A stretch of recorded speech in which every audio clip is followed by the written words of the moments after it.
भक्ति काल में सगुण भक्ति धारा या सगुण काव्य धारा का आज हम लोग अध्ययन करेंगे। आज की क्लास बहुत ही महत्वपूर्ण होगी क्योंकि इसमें भक्ति का वो मूल स्वरूप दिखाई देता है जो भक्ति काल की आत्मा के नाम से जाना जाता है। इस भक्ति काल की भी निर्गुण की तरह से दो धाराएं हैं। एक को कहते हैं राम भक्ति शाखा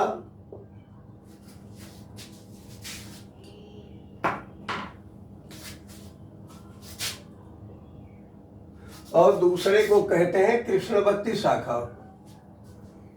इन दोनों शाखाओं को अलग अलग पहले समझने की कोशिश कीजिए। हमने पहले एक क्लास में भक्ति काल के बताया था कि निर्गुण हो चाहे सगुण हो, भक्ति काल की जो विशेषताएं हैं वो सब में है। बस इसमें ये बढ़ जाएगा कि राम की भक्ति पर विशेष बल या राम नाम पर विशेष बल, और इसमें बढ़ जाएगा कृष्ण भक्ति पर विशेष बल। और दोनों की भक्ति में क्या फर्क है थोड़ा सा वो आपको इधर पढ़ाते हुए बताएंगे। पहले एक एक को देखें आप। राम भक्ति शाखा के प्रचारक या प्रवर्तक कह लीजिए आचार्य रामानंद है, और ये उत्तर भारत के बहुत बड़े संत महात्माओं में गिने जाते हैं आचार्य रामचंद्र। और राम भक्ति शाखा के सर्वश्रेष्ठ कवि तुलसीदास जी हैं, जिन्होंने ब्रज और अवधी दोनों भाषाओं में अपनी रचनाएं की हैं।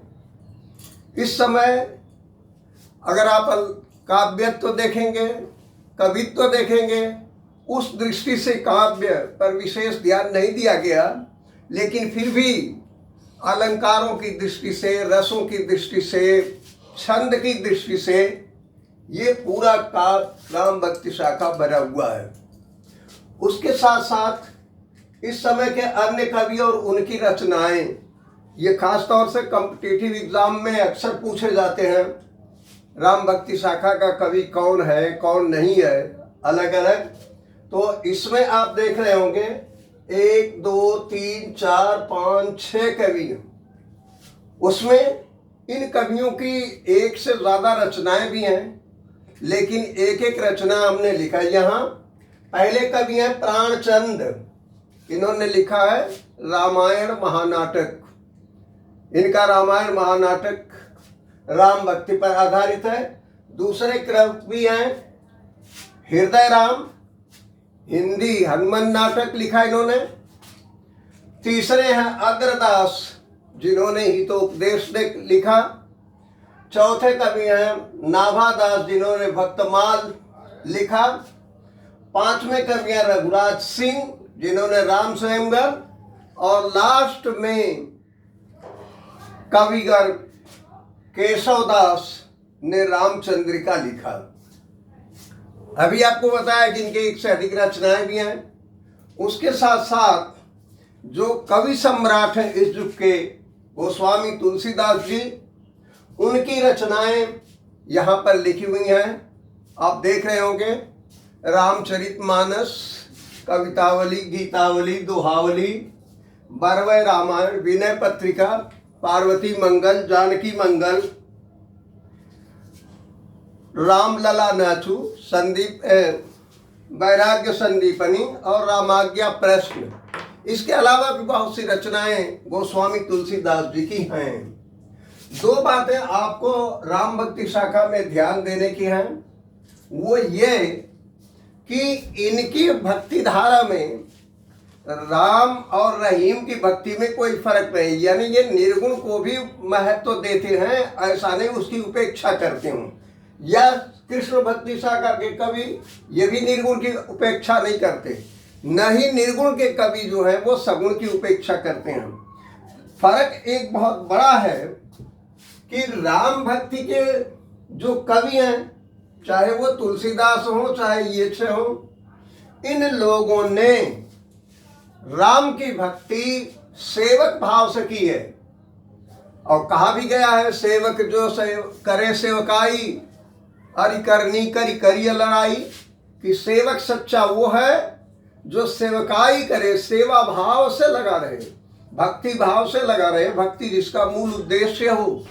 अरि करनी कर करिए लड़ाई, न कि दुश्मनों जैसा काम करे और बीच में विच्छेद पैदा करे। तो इस तरह से ये राम भक्ति शाखा का पूरा इतिहास, पूरे कवि, उनकी रचनाएं आपके सामने हैं। दूसरी तरफ हम आते हैं कृष्ण भक्ति शाखा। इसके प्रवर्तक हैं महाप्रभु वल्लभाचार्य जी और इसके सर्वश्रेष्ठ कवि हैं सूरदास जी। लेकिन दोनों में एक फर्क है।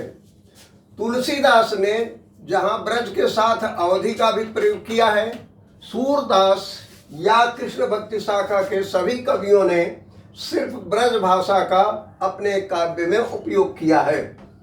उसके साथ साथ यहाँ तुलसीदास के काव्य में विनय पत्रिका में अलग, लंका दहन में अलग, रामचरितमानस तो इतना महत्वपूर्ण ग्रंथ है कि जिस चीज को खोजेंगे उसमें मिल जाएगा। लेकिन सूर के काव्य में श्रृंगार, वात्सल्य, अद्भुत और शांत। आप जानते हैं सभी कि भक्ति का मूल रस शांत है, इसलिए शांत रस तो सारे कवियों में होगा। लेकिन जहां पर और वर्णन होता है, जैसे सूर का वात्सल्य वर्णन, इसके बारे में कहा जाता है कि सूर का वात्सल्य वर्णन ऐसा किसी साहित्य में पूरे विश्व में नहीं है। और सबसे ताज्जुब की बात यह है कि कुछ लोगों का कहना है कि वो जन्मांध थे। तो ये कहा जाता है कि जन्मांध होते हुए उन्होंने ऐसा वर्णन किया है कि आंख से देखा हुआ व्यक्ति उस तरह का सटीक और सजीव वर्णन नहीं कर सकता। उसके साथ साथ अलंकार का जहाँ तक संबंध है, वो प्रायः सभी अलंकार सूर के काव्य में मिलते हैं। और इन दोनों के साथ साथ एक नई चीज ये आप जान लें कि सूरदास नंबर 1 और यहाँ से लेकर के यहाँ तक 7 कवि लिखे गए हैं। 7 ये और एक सूरदास मिला के 8। इन 8 को कहते हैं अष्टछाप के कवि। कभी कभी आता है, यहाँ हमने नोट में लिख दिया, सूरदास और इन 7 कवियों को अष्टछाप के कवि कहा जाता है। अब इसमें देखें आप, सूर की रचनाएं हैं सूर सागर, सूर सारावली, साहित्य लहरी। ये सिर्फ 3 किताबें सूरदास की हैं और तीनों ही महत्वपूर्ण हैं। तीनों के विषय थोड़े थोड़े अंतर से हैं। सूर सागर तो समझ लीजिए कि कवित्व का सागर है ही। उसके बाद इसके कवियों में, अन्य कवियों में अष्टछाप के जो कवि 7 बचे, पहला नाम है नंददास जी का, जिन्होंने रास पंचाध्यायी लिखा। दूसरे कवि हैं कृष्णदास, इन्होंने भ्रमर गीत लिखा। आप कंफ्यूजन में पड़ेंगे कि भ्रमर गीत तो सूरदास ने लिखा है। जी बिल्कुल सही आपका कंफ्यूजन है, लेकिन भ्रमर गीत इतने लोगों ने लिखा है कि आप उसकी गिनती नहीं कर सकते, क्योंकि भ्रमर गीत कोई नई चीज नहीं है, बल्कि एक प्रसंग है कि जब कृष्ण जी ब्रज से मथुरा चले जाते हैं, वहां से अपने साथी उद्धव को भेजते हैं। वो गोपियों को सगुण ब्रह्म के छोड़कर निर्गुण ब्रह्म की उपासना का उपदेश देते हैं। तो गोपियां भ्रमर जैसे काले थे, यानी उनके काले रूप को देख करके उनके भ्रमर से तुलना करते हुए बार बार भ्रमर कहती हैं, उद्धव न कह करके। इसलिए आप यहाँ कंफ्यूजन न करें। तीसरे कवि हैं परमानंद दास, जिन्होंने परमानंद अपने नाम के साथ साथ सागर बढ़ा दिया। चौथे कवि हैं कुंभन दास, इन्होंने फुटकर पद लिखे हैं, यानी कहीं कहीं अलग अलग विषयों पर थोड़ी थोड़ी अपनी रचनाएं चढ़ाई। चौथे हैं, 5वें कवि हैं चतुर्भुज दास, इन्होंने लिखा है द्वादश यश शक्ति प्रताप। इसके साथ भी इनकी रचनाएं हैं, जगह के अभाव में लिखा कम हमने। शीत स्वामी, इन्होंने भी फुटकर पद लिखा है। यहाँ भी आप देखेंगे फुटकर पद, यहाँ भी देखेंगे फुटकर पद। ऐसा नहीं है, एक नाम से बहुत से लोग रचनाएं कर सकते हैं। सूर की भक्ति बहुतों, ये कृष्ण की भक्ति बहुतों ने की। राम के बारे में पता नहीं कितने लोगों ने किताबें लिखी। तो ऐसा नहीं है, कि फुटकर पद इनके हैं, इनके हैं, दोनों के फुटकर पद के नाम से ही पुस्तकें हैं। और अंतिम कवि हैं गोविंद स्वामी, इन्होंने भी फुटकर पद यानी फुटकर पद, फुटकर पद, फुटकर पद, अष्टछाप के 3 कवियों कुंभन दास, शीत स्वामी और गोविंद स्वामी ने फुटकर पद लिखे हैं। इसके साथ साथ आइए देखते हैं थोड़ा सा परिवर्तन। यहाँ जो लिखा गया है ये कृष्ण भक्ति शाखा संबंधी है। क्या है कि इस परंपरा के अन्य प्रमुख कवि और उनकी रचनाएं, जैसे यह है रहीम।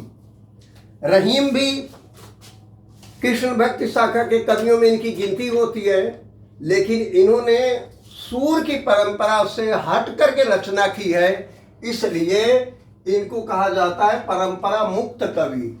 किसी भी परंपरा से, जैसे आदिकाल का वीडियो हमारा वो रीतिकाल का पड़ा हुआ, उसमें आपने देखा होगा कि रीतिकाल में रीतिबद्ध, रीति सिद्ध, रीतिमुक्त परंपराएं हैं। और रहीम ने लिखा रहीम दोहावली, दूसरी भी रचना इनकी है। गंग कवि ने फुटकर कवित्व लिखा है, बहुत मशहूर कवि हैं। सेनापति को तो पूछिए ही नहीं, इन्होंने कवित्व रत्नाकर लिखा है।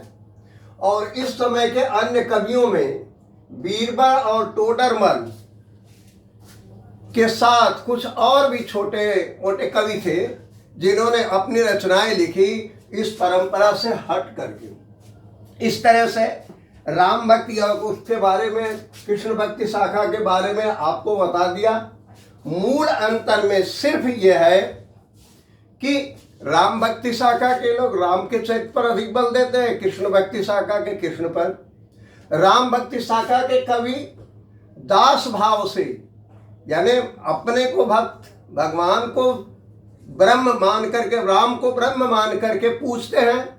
और यहाँ कृष्ण भक्ति शाखा के कवियों में इसके कवि और इनके इष्ट देव दोनों में शाखा भाव है, ये एक फर्क है। दूसरा, कृष्ण भक्ति शाखा के कवि पुष्टि मार्ग पर अधिक बल देते हैं।